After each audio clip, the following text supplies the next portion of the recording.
Assalamualaikum warahmatullahi wabarakatuh.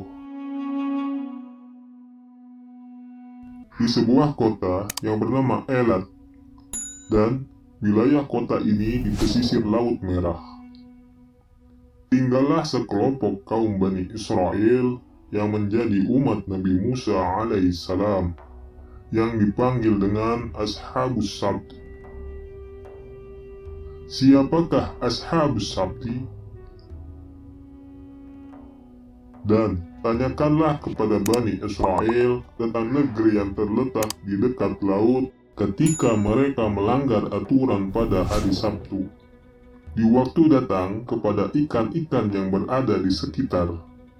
Mereka terapung-apung di permukaan air, dan di hari-hari yang bukan Sabtu, ikan-ikan itu tidak datang kepada mereka. Demikianlah kami mencoba mereka disebabkan mereka berlaku fasik.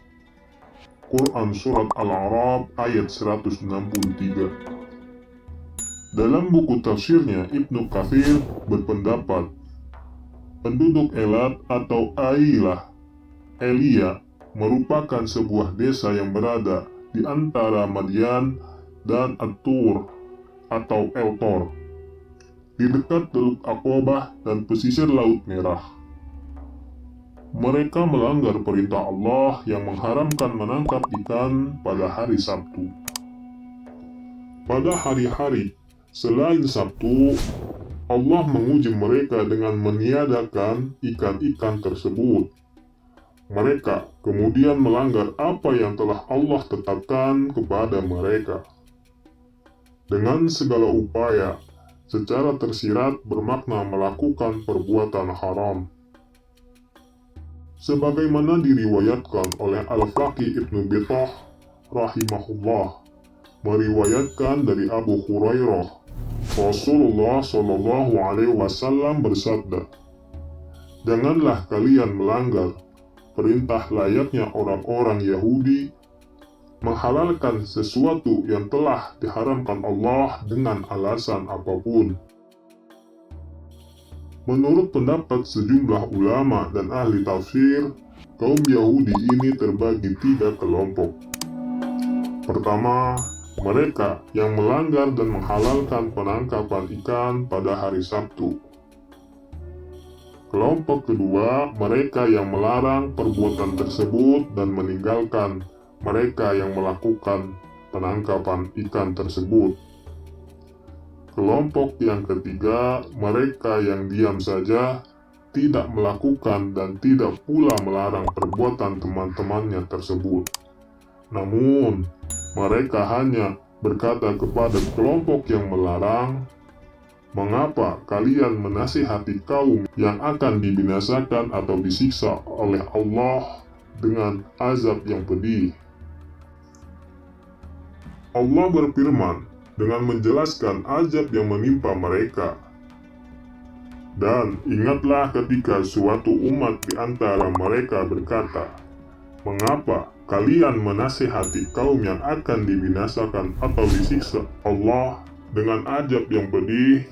Mereka menjawab, "Agar kami mempunyai alasan atau pelepas tanggung jawab kepada Tuhanmu dan supaya bertakwa."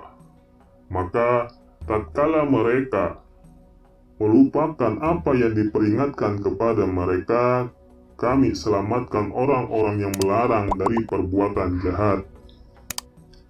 Dan kami timpakan kepada orang-orang yang zalim siksaan yang keras, disebabkan mereka selalu berbuat fasik. Maka tatkala mereka bersikap sombong terhadap apa yang dilarang, mereka mengerjakannya, kami katakan kepadanya, "Jadilah kamu kera yang hina." Quran Surat Al-A'raf ayat 164-166. Itulah balasan bagi orang-orang yang senantiasa melanggar perintah Allah dan senantiasa berlaku fasik. Katakanlah, apakah akan aku beritakan kepadamu tentang orang-orang yang lebih buruk pembalasannya dari orang-orang yang dikutuk dan dimurkai oleh Allah?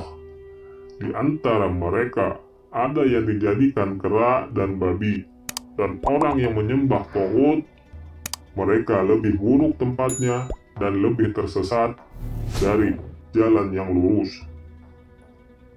Quran Surat Al-Ma'idah ayat 60. Para ahli tafsir berbeda pendapat dalam menafsirkan surat Al-A'raf ayat 166 itu sendiri, khususnya berkaitan dengan dijadikannya kaum Bani Israel menjadi kera. Ibnu Katsir dalam tafsirnya menjelaskan, ia sepakat dengan orang-orang yang mengatakan bahwa kelompok ketiga juga termasuk orang yang binasa, seperti halayak kelompok pertama, karena mereka berhak mendapatkan akibat dari diamnya mereka dan tidak memberi nasihat.